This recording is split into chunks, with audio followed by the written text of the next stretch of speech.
Abimael Guzmán Silva was the personal accountant for a wealthy man.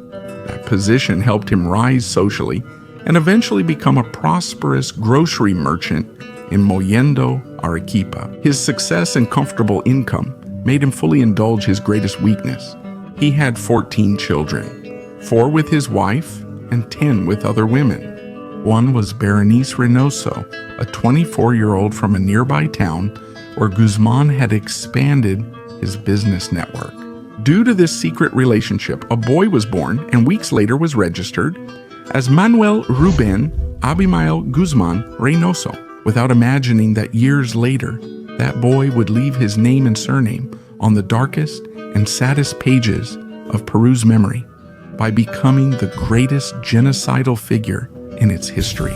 He was born on December 3, 1934, and lived with his mother, grandmother, and 2 aunts in a modest adobe house, located in a small district of 2,500 inhabitants called El Arenal, belonging to the province of Islay, Arequipa. But his arrival into the world was not a cause for celebration. Financial troubles and the town's harsh gossip weighed heavily, faced with an extramarital child and an absent father, since during the first years Abimael Guzmán, the father, neglected his responsibilities. He later appeared and as compensation hired Berenice, a leisure place near the port of Mollendo. In that place, a few years later, Berenice fell deeply in love with a Palestinian merchant's promises, and in 1940 decided to leave with him and her 6-year-old son for Sicuani, a city southeast of Cusco. In the face of her entire family's disapproving looks, who were not wrong, the Palestinian fiancé never accepted the boy or the responsibilities of being a stepfather, and in less than 2 years he could no longer stand his presence. Then Berenice, overwhelmed by the tension, made a final decision. She traveled 3 days to Chimbote with her son, left him with his grandfather, and returned alone to Sicuani. Abimael was 8 when his mother said a brief goodbye. Her words stayed with him forever. She hugged him and said, "Take care of your mother's son. You can do it best." Then she left and he never saw her again. The boy would stay with an old man he didn't know and who had no intention of taking care of him. The trouble of enrolling him in School Center 313, the only public elementary school in Chimbote, back in 1942. Abandoned to his fate, little Abimael found refuge in the workshop of an old watchmaker who taught him the trade and paid him with tips. He lived there nearly 2 years, until another decision beyond his control took him away again. After he repeatedly asked, one of his mother's brothers agreed to take him in and provide an education. In fact, today, in exchange for them doing household chores. At age 10, Abimael resumed classes at a small school in an old mansion, finishing elementary school by 14. Moving to secondary school brought another major change. He left the calm of his small school to enter the bustle of the Gran Unidad Escolar 2 de Mayo, where he met his classmates. Much sharper, full of street codes and different languages, customs foreign to the world Abimael knew, he was a shy boy. It was very hard for him to express himself and make friends. He didn't have a single one, only companions at home. They didn't talk to him much either, except to give him orders related to his work, like mopping floors, washing dishes, clothes, and other tasks. One afternoon, the people in the house discovered that Abimael hadn't done any of his chores for the day. They found him in his room, drenched in sweat and suffering abdominal pain. They took him to the hospital. Alcides Carrion had suffered from appendicitis that, due to the delay, turned into a fatal case of peritonitis. But surgery saved his life. After that, a paternal aunt, moved by the situation, decided to intercede for him so that his father would accept him at home and include him among his legitimate children. So, in February 1949, at the age of 15, Abimael moved to a new home again. This time, fate led him to Arequipa, to the home of his father. He had given his name to his mother and then disappeared completely since then. He reached a large house with a wide wooden gate, knocked, and was invited in by the housekeeper. There was his father, undeniably so. Their physical resemblance made it clear, and they also seemed to share the same distant personality.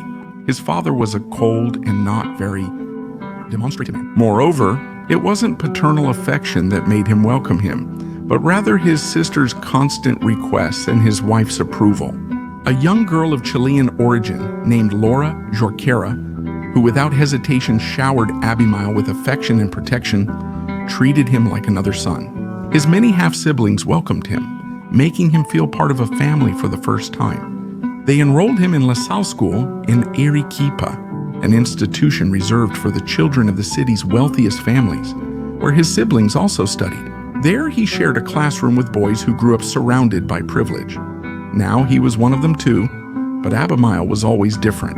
He was an antisocial, withdrawn boy, hard to figure out. He never formed deep bonds with any of them, or seemed interested in doing so. He spent his time reading all kinds of books, especially classical works and novels, stories that took him far from that reality he still couldn't fully embrace. Then something happened, an event that would awaken a new and uncontrollable feeling inside him, one that would never leave him. An uprising shook the city of Arequipa. It all began with a school strike against General Odria's dictatorship. The military, in a brutal crackdown, made no distinction of age. They attacked children, teenagers, and their parents, sparking the fury of the university students. Soon, workers and union employees joined in, forming a massive civilian demonstration that flooded the streets. They took over the municipal buildings, the prefecture, captured the airport, and several radio stations. For a moment, they had control, but the regime responded with military force, unleashing a bloodbath. 29 dead and more than 70 wounded. Abimael observed from afar. He didn't join in, but something within him was sparked. He watched in awe as the people rose in rebellion for a common cause. This silent epiphany left him desperate. From that moment on, everything would change for him. Previously, he was a withdrawn, unmotivated boy, but something changed. Drawn by the ideological fervor of communism, he decided to approach the Communist Party of Arequipa and knocked on their doors, seeking a place among their ranks. He immersed himself in the works of Marx and Mao Zedong and came to deeply admire Joseph Stalin, the ruthless dictator responsible for millions of deaths. Stalin famously said, "One death is a tragedy, but 1,000,000 deaths is just a statistic." The young Avi, as his new family called him, took in all this information quietly, without raising suspicion. Hidden behind the covers of thick books, an ideological fanaticism began to grow within him that, decades later, would turn the daily lives of Peruvians into a bloody nightmare. No one noticed it, not his adoptive mother, nor his siblings, nor his teachers, or his classmates. He is remembered as a shy, quiet boy who was very respectful to others. In 1952, at 18, Avi finished high school and was admitted to the Faculty of Law at San Agustin University in Arequipa.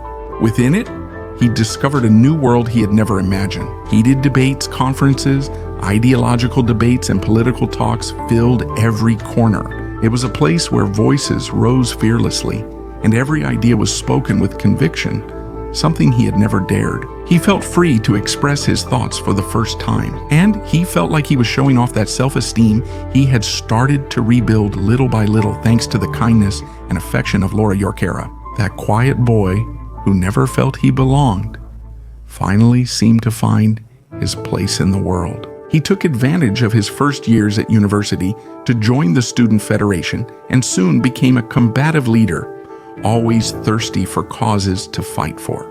While he fervently read the works of Marx, Engels, Lenin, and Stalin, trying to find answers and direction in them, he first built connections with classmates who shared his views, and with his future mentor, Professor Miguel Angel Rodriguez Rivas. The professor would introduce him both to the world of philosophy and to the world of alcohol, guiding him through endless gatherings.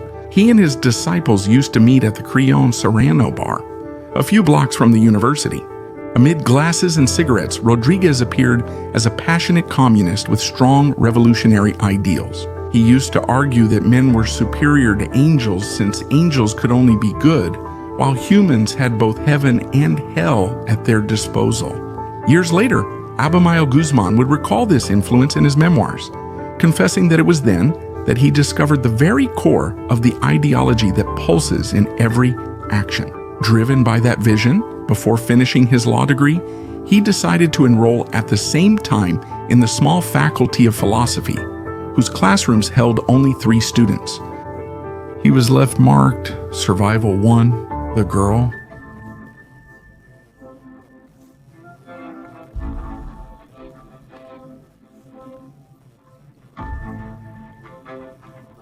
Got programs. In the end, they were admitted. I want to thank everyone. Forgive me for that. They said the homework was at 7. Could we do this? Once inside, Abimael became involved in internal struggles, mainly in a campaign whose goal was to remove certain professors, to bring in others with a clear Marxist orientation, under the argument of improving the quality of teaching. He enthusiastically lived through this stage in the early 60s, adopting a battle name for the first time. Comrade Alvaro's combative nature earned him powerful enemies who quickly removed him. Comrade Alvaro lost his job, but he was already determined to remain a teacher. He applied to several universities until one replied. San Cristobal de Huamanga University in Ayacucho offered him a history of philosophy professor position. This was news that pleasantly surprised him, and unfortunately would set in motion a dreadful fate for that city. At 27, Abi had to say goodbye to Laura, his adoptive mother, and the only place that welcomed him with affection, to start over once more, this time moving to Huamanga, Ayacucho's capital, a city where he knew no one. He was supposed to be on probation for a year, but stayed much longer after finding the promised land there, and he immediately understood why his resume had been so well received. The university was a hotbed of political tensions, since its new rector, Efrain Morote Vest, had a plan to transform the institution into a Marxist stronghold, where political activism would even take precedence over professional training. His goal was, of course, to create a student body capable of lighting the fuse of the popular revolution, aimed at destroying the exploitative bourgeois state. Guzmán must have felt right at home in that place. His ideology, closely matching the rector's vision, helped him quickly establish himself at the university. First, he was appointed Director of General Studies and shortly after promoted to Head of Personnel, a strategic position that gave him direct influence over the most important core of the plan, the Faculty of Education, where he focused his efforts on indoctrinating future teachers. It would be a key move. Who better than them to build an ideological network reaching the country's most remote corners? Each teacher had to be a multiplying link, responsible for planting the message among children and adolescents, who over time would become convinced soldiers ready for combat. That would be the real turning point to shape what they called the revolutionary mass. Then they made sure that these young non-teachers quickly found work in remote schools. That's how, in 1962, Rector Efrain Morote Vest, with Guzmán at his side, they began laying the foundations that would later lead to one of the most barbaric and painful chapters in Peru's history, called Shining Path. Morote was a short man with a well-groomed mustache and an elegant style. He was so sociable and charismatic that he formed influential friendships with Jorge Basadre and Jose Maria Arguedas. Abimael Guzmán was quite different. He wore loose suits, avoided ties, looked disheveled, and was reserved. He struggled to socialize. However, these differences were not a barrier between them. On the contrary, ideology and radicalism deeply united them. Even their co-workers used to joke by saying that Efrain Morote was his father.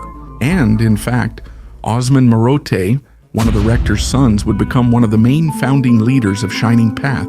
Years later, the plan to create militants in classrooms began to show results.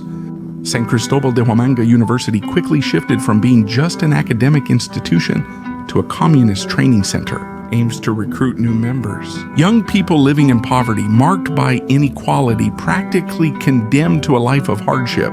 These ideas were reinforced with conviction by the professors, who took advantage of their students' vulnerability to plant a powerful idea in them. The revolution was not just a way out, but the only possible path to redemption. They promised them glory and showed them the method to achieve it. They fought not just for themselves, but for collective liberation and to end injustice, and to write with blood, if necessary, a new story where they were the protagonists. With this speech, they sold illusions and hopes, and thus an organization called the Revolutionary Student Front was born within the university, which would later join the regional committee of the Communist Party. Under Abimael Guzmán's leadership, this organization began to adopt a leadership structure with work plans, schedules, operational cells, zonal divisions, and a promotion system, which rewarded loyalty and ideology. After a few months, what had been a scattered group of improvised sympathizers became a political party with its own structure and strategic vision. This all occurred in 1963 as Fernando Belaúnde Terry became Peru's president. His government, despite having detailed reports and clear evidence, did very little to stop the emergence of these guerrilla groups. The alert also reached the United States, which, under the leadership of John F. Kennedy, was promoting the creation of an organization called the Peace Corps. Its official mission was to promote mutual understanding with developing countries. However, one of its more strategic purposes was to stop the spread of leftist ideologies, mainly in Latin America, a region that was beginning to lean dangerously in that direction. Peace Corps members arrived at San Cristobal de Huamanga University and were immediately labeled enemies. They were not seen as humanitarian volunteers, but as emissaries of neocolonialism, an instrument of Yankee imperialism that had to be rejected without concessions. There were demonstrations, rallies, and strikes involving both the university and some residents of Huamanga. The pressure was so overwhelming that it achieved something without giving up. It became even more. Peace Corps, which became the most important Peace Corps, which became the most important of all. The Peace Corps organization, which became of the region, made the region even more important. Peace Corps, which became the most important, which became in the region. Peace Corps organization, which became important in the region. Like Comrade Nora, a key figure in this story. Augusta attended a private school in Guantá, and after graduating, decided to follow her mother's path by enrolling in the women's normal school to become a primary school teacher. However, very soon she was drawn to the ideological fervor that pulsed at the National University of San Cristobal. Sure, she would find real change there. She trusted her intuition and moved. At 18, Augusta already had a clear political vision. Her father, Carlos Latorre, was a passionate admirer of Lenin and the Russian Revolution, so he approved of his daughter's involvement with these circles. Augusta was a beautiful young woman with a sweet smile, but she also had a strong, direct character and a rebellious spirit, eager to express her thoughts. She was detached from social conventions and the opinions of others, so she had no qualms about falling in love with her teacher, who was 11 years older than her. Two details that could have caused a scandal in such a conservative society as it was back then, where Augusta was underage. That's why she initially brought him to her house, claiming she wanted to introduce her teacher and father to prominent communists. It was a clever move. They understood each other instantly. It didn't take long for Abimael Guzmán to earn the trust and affection of the whole family. His status as a respected professor, intellectual prestige, and good salary made him quite a catch. Just a few months after meeting in February 1964, Augusta, who was 19, and Abimael, who was 31, got married in a civil ceremony with their parents' notarized permission. And these photographs were taken. They gave in to a bourgeois custom and went on a honeymoon, traveling by bus, visiting Cusco and Arequipa, and making love for the first time. After their honeymoon, they lived at Julia's parents' house. Later, they moved out but continued returning for lunch. Augusta didn't take on the role of a housewife, although she constantly expressed her desire to be a mother. However, life would deny her this privilege. Augusta didn't menstruate, so she visited the gynecologist with her husband, who delivered devastating news. She had infantile ovaries, a genetic condition preventing her from becoming a mother. At 20, she received a diagnosis that prompted a radical decision. If she couldn't have a child, there was no reason to study to educate others. She left her teaching studies to focus solely on political work with her husband. Some scholars on the subject claim that if this circumstance had not occurred, Abimael would not have had the drive, the courage, or the necessary partner to found Shining Path and begin his bloody armed struggle. We'll understand why better later on. If you're enjoying the video, I invite you to like and subscribe, but above all, to share it. It's the best way to help the channel. Augusta's parents understood her decision and not only accepted it, but also wholeheartedly supported the political project of their daughter and son-in-law. So much so that they made the family estate called Iribamba available for their cause, a place that was transformed into a center for meetings, indoctrination, and training of the first guerrilla members, who years later would become key figures within the terrorist organization. Abimael and Augusta couldn't have children, so they spent their lives leading others' children astray, mainly of peasants condemned to a poverty inherited for generations. Ayacucho was the epicenter, but over time, Shining Path spread to regions such as Huancavelica, Junín, Pasco, Huánuco, Apurímac, and Cusco, especially in the most rural areas of each of them, in places where government and education never reached, and often still haven't. What land could be more fertile for sowing so much hatred toward the system than those historically forgotten by it? That was the job of Sendero Luminoso even before adopting that name. Their mission was to reach young people without access to education, to begin planting in them the first seeds of their revolutionary message. Many hadn't finished elementary school, some had never attended school, and several spoke only Quechua, not Spanish. They were 12 to 25 sons and grandsons of peasants who had suffered oppression during the first guerrillas Tathagata heard seen in years ago. They should go to Thu. The countries must defend themselves.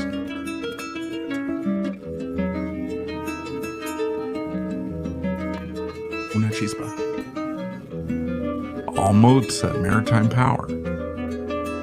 What was he thinking? Mao Zedong, that deranged ruler, leader of the Chinese Communist Party, considered the greatest genocidal in human history, responsible for more than 60 million deaths, a Marxist-Leninist revolutionary who tailored communism to his country's reality, unlike classical Marxism, which emphasized the industrial working class. Mao Zedong claimed the revolution should come from the peasantry, driven by their deep pain and anger as the most exploited, and from that resentment, build the revolutionary strategy that would start the People's War, in which power had to come from the barrel of a gun. In 1965, Abimael Guzmán and Augusta Latorre received great news. They would be part of the delegation sent to China by the Communist Party of Peru to attend the advanced school of the Chinese Communist Party, one of the most important political military schools of Mao Zedong's regime, where they were not only indoctrinated, but also trained for war. Those 6 months on Chinese soil would be crucial for what was to come next. Since then, they eagerly absorbed every lesson, method, and tactic. They learned to organize ambushes, raid unguarded villages, and attack the forces of order precisely. They were also trained in the use of chemicals for making homemade explosives and demolition devices. Absolutely anything can be blown up, they were told, from buildings to people or animals. All you need is creativity and conviction, and they had both. Training sparked in Abimael a notorious obsession that eventually drove him to commit bombings. Cars, homes, police stations, roads, bridges, power towers, and more. After completing their training in China, the couple returned to Peru inspired. There was no time or space for a normal life.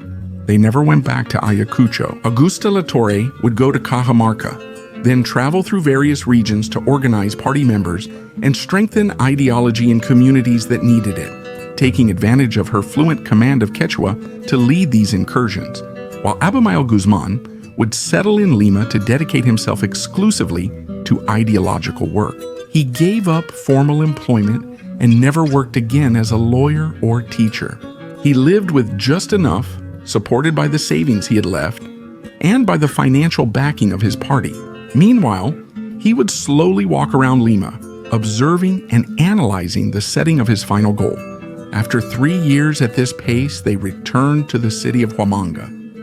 They found that the indoctrination they had set in motion years before was still running efficiently. San Cristobal University saw an increase in student numbers, and then Abimael resumed his position there, now with a much clearer idea of what he wanted to convey. And in 1969, an event allowed him to consolidate this progress. It started with a decree from Velasco aiming to end free education for students who failed their courses. Ayacucho, high school students and teachers. Angry parents protested in the streets, with the demonstration growing larger each day. Despite widespread protest, the military government held firm, and from June 20th to 22nd, bloody open clashes broke out, leaving a recorded toll of 20 dead. Although testimonies and reports claim that there were more than 100, many of them minors, the bodies were taken to the morgues, unleashing the fury of Abimael and Augusta, who decided to lead and support with decisions. They fiercely confronted the police and the assigned anti-subversive unit, known as Los Sinchis, and by force managed to recover the bodies of the fallen students, an unforgettable event for both the people and the government. Days later, they were arrested with dozens of leaders and flown to Lima's State Security Division, where they faced numerous charges: outrage against the nation and its symbols, attacking law enforcement, weapons use, and making explosives. Public and private property. However, this would not be the first nor the last time. Abimael was arrested 5 times before launching his armed struggle in May 1980. The first was in 64, then in 69, 70, 72, and 79. Obviously, no political action full of uprisings and crimes over 18 years can really be clandestine. Their existence was known, yet no government acted to stop them. Velasco Alvarado, Morales Bermudez, Belaún, Terry. During his 2 terms, none took concrete action to stop this story's terrible outcome. Abimael and Augusta were arrested, interrogated, but always released weeks later, enhancing their image with each of these triumphs. If the most dangerous leaders walked out, what's the worst that could happen to a simple soldier? Impunity became an incentive, just like their leaders' ferocity. Paula, after all, they could turn speeches into action, especially Augusta. She was a seasoned fighter, willing to give her life for her ideals. Comrade Nora became a role model for many women. It was because of her that Shining Path ended up being one of the most feminized terrorist organizations in the world. Women made up at least 40% of members. Without the imposing figure of Augusta Latorre, this would never have happened. She was respected and admired by many, which is why her strange death in 1988 caused a deep internal conflict within the party. How did Comrade Nora really die? Why did they hide her body? Why are there so many contradictions in Abimael's accounts? And how was it possible that almost immediately after her death, he became romantically involved with his wife's right-hand woman, Elena Paraguirre? I will share all the details of this interesting and twisted story in an exclusive video for all the members of this channel.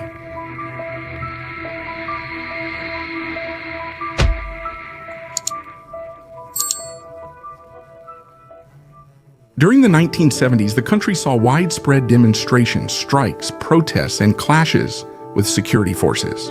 Guzmán and his wife took advantage of this tense atmosphere to grow politically and consolidate their plans within an autonomous organization they named the Communist Party of Peru. Through the Shining Path of Mariátegui, or simply Shining Path, Abimael Guzmán, who was known in the early years as Comrade Alvaro, decided to change his name to Gonzalo in a symbolic act marking the new party's foundation. From this gesture, what would later become known as Gonzalo Thought also began to be constructed, which in reality never truly existed. It was only part of a well-executed marketing strategy driven by his wife Augusta, who was in charge of building it. The myth of an allegedly brilliant thinker, a supposed sage in political and military concepts, something completely far from the truth.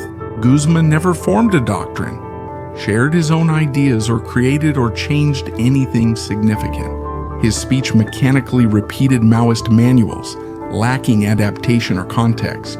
So, Gonzalo thought was just a myth, a lie repeated with conviction, enough to confuse thousands of teenagers and young people without critical training. His plan lacked both sense and realism, failing to reflect a national reality that had already changed. Velasco's military government had enacted agrarian reform, transforming the rural landscape by expropriating estates, removing landowners, and giving land to peasants. What sense did it make to keep repeating the Maoist script as if none of this had happened? The Maoist theory based all its foundations on a concrete proposal in his life. Gonzalo thought the original thought that was thought. Gonzalo thought was the thought in his. Gonzalo thought the idea he had in his life.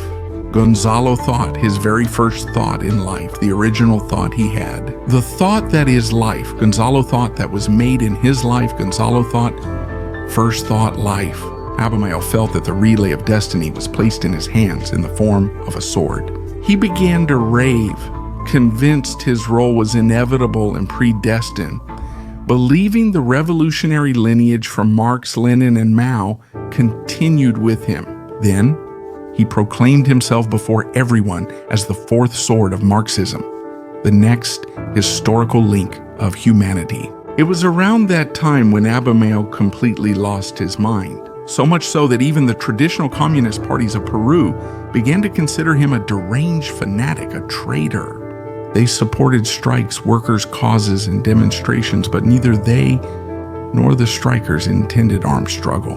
No one wanted or needed it, but Abimael Guzmán insisted on believing and convincing others they did. He convened his organization's Central Committee for a key session from March 17 to 28, 1980. During that time, Guzmán tried to persuade them with passionate, almost biblical speeches, insisting it was time to fulfill the prophecy and start the armed struggle. But this wouldn't be as easy as just giving the order to drag his followers away from their homes, their activities, to put their lives at risk and cross the river of blood. It took more than just a simple call. He had to reach into their emotions, ignite their spirit. And Guzmán had been dedicated to planting that spark slowly for years, thinking about this moment, about the instant when he would have to ignite it. And unfortunately, he succeeded. On the night of May 17, 1980, the small district of Chuchi in Ayacucho was the scene of the first terrorist attack. At that time, the residents neither knew the meaning of that word nor imagined something like that could exist. After that night, they would never forget it, because after that first attack, Sendero Luminoso unleashed a wave of violence that would not stop. There were hundreds of attacks of different magnitudes, almost all carried out between 1980 and 1982, taking the lives of at least 35,000 innocent people and leaving behind the deepest wound. A story of Peru, for many still open, so difficult to heal. That's why I chose to share this story. I believe it's important to remember it. It's the best way to prevent it from happening again. This story is long and hard to tell in one video. If you would like to see what comes next on this channel, let me know in the comments. And if you enjoyed this story, I invite you to subscribe, because there are many more to come. See you in the next one. Goodbye.